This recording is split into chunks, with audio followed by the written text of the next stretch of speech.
Beaucoup d'afrodescendants veulent un monde noir fort ou une Afrique forte. Mais les premiers à calomnier, jalouser, descendre complètement leurs semblables, c'est eux. Regardons nos incohérences. Blaf, bonjour Africains, Africaines, Afrodescendants, Afrodescendantes, je vous salue. J'espère que vous avez la pêche. Nous continuons notre discussion. Aujourd'hui, on va parler de l'éducation que donnent les afrodescendants que je vous décris dans toutes ces vidéos, l'éducation qu'ils leur donnent. Alors, pour ceux qui ne me connaissent pas, quels sont les afrodescendants que je vous décris dans toutes ces vidéos? Eh bien, écoutez, ce sont des Africains, des Afro-Antillais, des Afro-Guyanais, des Afro-Réunionnais, tout ce que vous voulez. Ils existent dans tous les groupes de la diaspora, ils existent dans nos pays d'origine, ils existent dans tous les pays d'Europe où ils sont installés. C'est une catégorie de personnes qui a du mépris pour le monde noir, qui a du mépris pour l'Afrique, qui a du mépris pour la Caraïbe, qui sont d'origine africaine, ils sont d'origine antillaise, bref, ils ont du mépris pour le monde noir, mais ils prétendent l'inverse. Ces gens sont très actifs dans le dénigrement du monde noir, et ça à une échelle internationale, parce qu'ils ne sont pas uniquement en Europe ou dans nos pays. Ils sont aussi en Amérique du Nord, ils sont partout dans le monde. C'est une catégorie de gens qui sont complètement anti-race noire, mais devant vous, ils écoutent par exemple du zouk, du jazz, du reggae, du dombolo, ils se coiffent comme vous, ils parlent vos langues, ils s'habillent comme vous, mais dès que vous avez le dos tourné, autrement dit, dès qu'ils se retrouvent dans un milieu où il n'y a pas d'afrodescendants autour d'eux, ils se mettent à dénigrer complètement leur pays d'origine ou leur continent. Ce sont ces gens que je mets en lumière dans toutes ces vidéos. Il faut savoir que ces gens éduquent leurs enfants de la même manière. Comment je sais tout ça? C'est parce que depuis 25 ans, voire même 30 ans, j'ai enquêté sur ces personnes suite à la lecture du livre Peau noire et masque blanc de Frantz Fanon.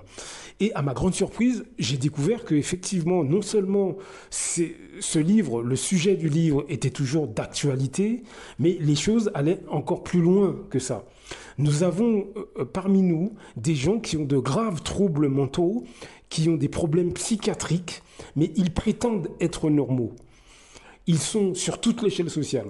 C'est parmi ces milieux-là qu'on choisit, par exemple, que les Occidentaux, ils font des coups d'État sur coups d'État pour mettre à la tête des pays africains, par exemple, ce type de personnes.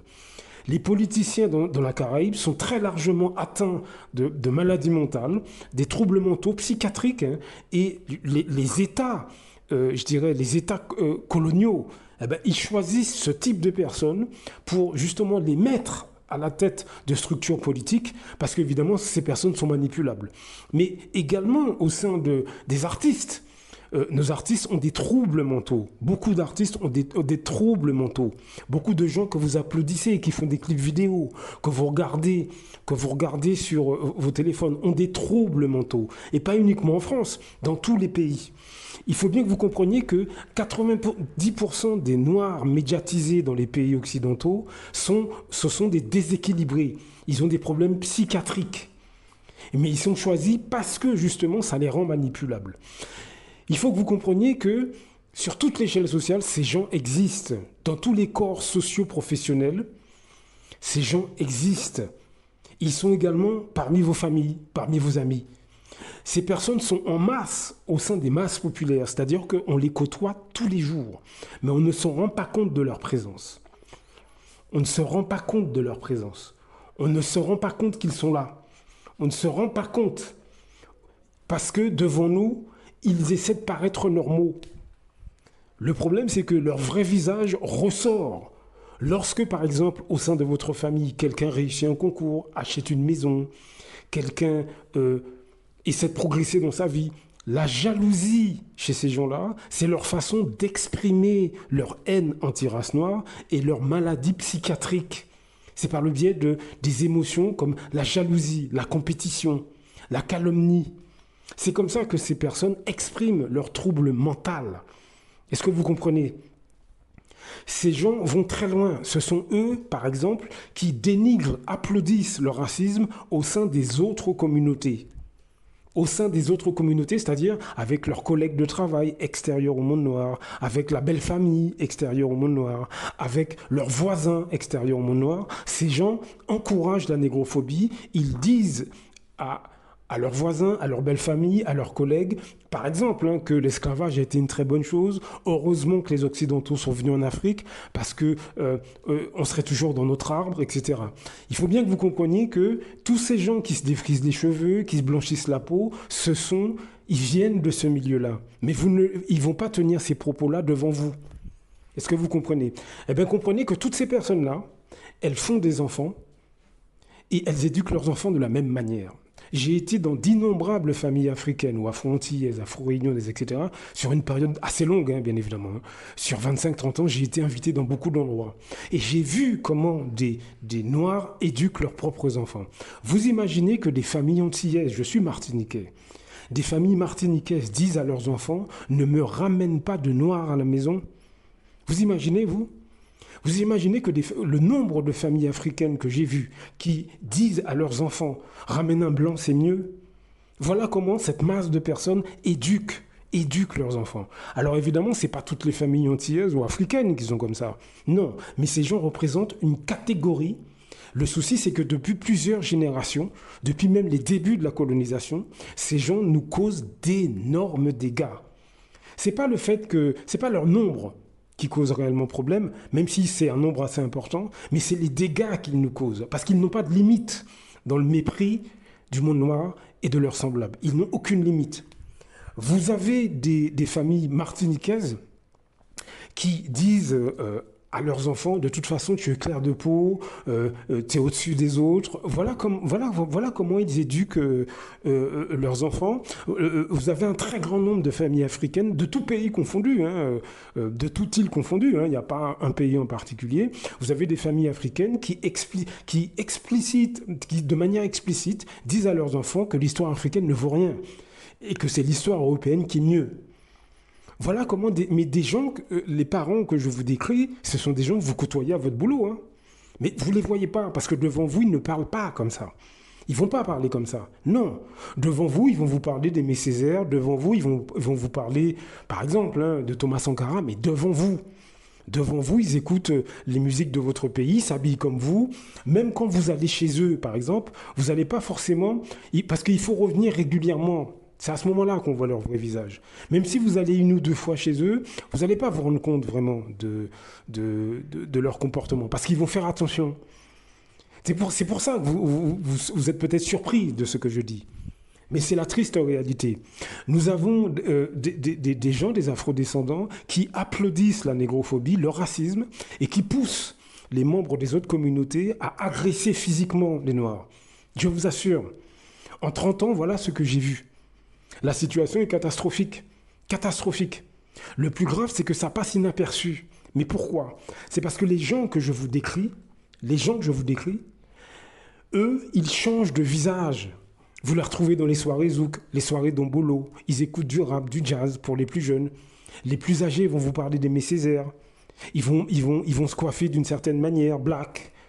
Ils vont s'habiller d'une certaine manière, avec des tissus qui rappellent le pays. Mais en fait, tout ça, ce n'est qu'une façade.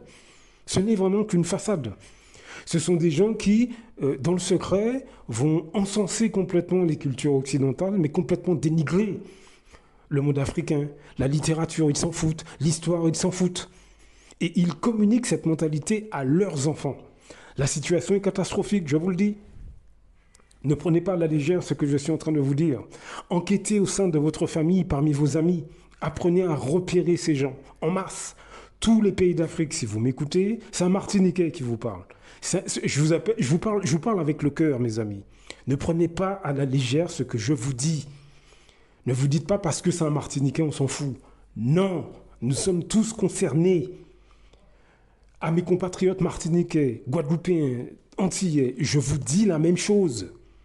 Enquêtez sur ce que je vous dis là. Enquêtez dès maintenant au sein de vos familles, parmi vos amis. Quand vous êtes dans la rue, Vous pouvez repérer ces personnes. C'est-à-dire que quand ces gens, ce type d'afrodescendants que je vous décris, Afrique, Antilles, etc., quand ils sont dans la rue, ils regardent leurs semblables avec mépris et dédain, avec suspicion. Les hommes noirs veulent péter la gueule à un autre homme noir sans raison, souvent. Les femmes noires, les femmes noires regardent les hommes noirs avec suspicion. Elles tiennent leur sac, elles regardent derrière elles quand elles croisent un homme noir, au cas où s'il y a un autre primate qui va les agresser dans leur dos. Voilà l'attitude de ces noirs négrophobes, racistes, dédaigneux et qui propagent la négrophobie.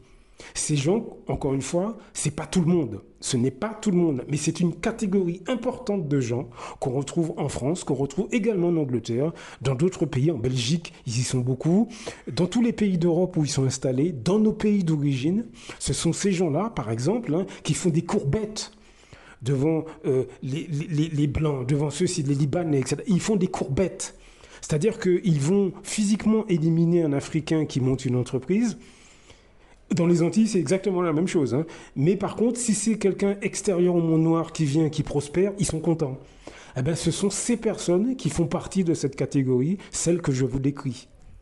Donc ne prenez pas à la légère ce que je vous dis là, c'est extrêmement grave. La situation, vraiment, on est trop passif sur cette question-là. C'est un trouble mental. Ces gens ont de gros problèmes psychiatriques.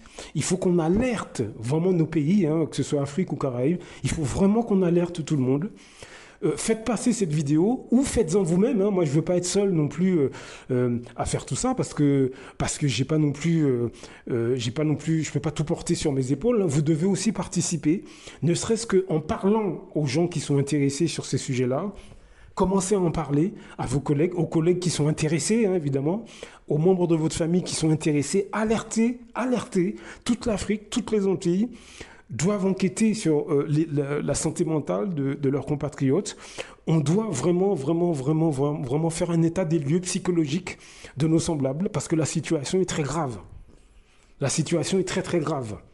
Vous avez des familles antillaises qui font bien comprendre à leurs enfants, alors que leurs enfants ne leur ont rien demandé, mais des familles antillaises qui effectivement disent à leurs enfants, être blanc c'est mieux, ça sent meilleur, c'est plus joli, tu verras, tes enfants auront les cheveux lisses, etc. En 2024, vous avez des gens qui parlent comme ça, et c'est pas une ou deux personnes. Regardez le nombre de femmes africaines qui sont incapables de garder leurs cheveux naturels. Regardez le nombre de gens qui se blanchissent la peau. Regardez combien d'hommes africains sont comme des esclaves devant les membres des autres races. Voilà où nous en sommes aujourd'hui. Je vous assure, le racisme en France est très largement entretenu et encouragé par cette catégorie de personnes, celle que je suis en train de vous décrire. Mais vous ne le savez pas. Est-ce que vous comprenez ? Vous ne le savez pas. Parce que devant vous, ils écoutent du jazz, ils écoutent du reggae, jeunes comme moins jeunes. Donc ouvrez les yeux et enquêtez sur ce que je viens de vous dire. Enquêtez. Blaf, à très bientôt. Beaucoup d'Africains se lèvent contre des autres Africains. C'est généralement à travers la corruption. L'Europe, l'Occident le sait. La meilleure façon de faire tomber un Africain qui se lève pour les intérêts des Africains, il faut aller corrompre ses amis ou ses compatriotes. C'est comme ça, c'est toujours à cause de l'argent. Celui qui a fait tomber son cara, il a fait beaucoup. C'est parce qu'il voulait être son cara à la place de son cara.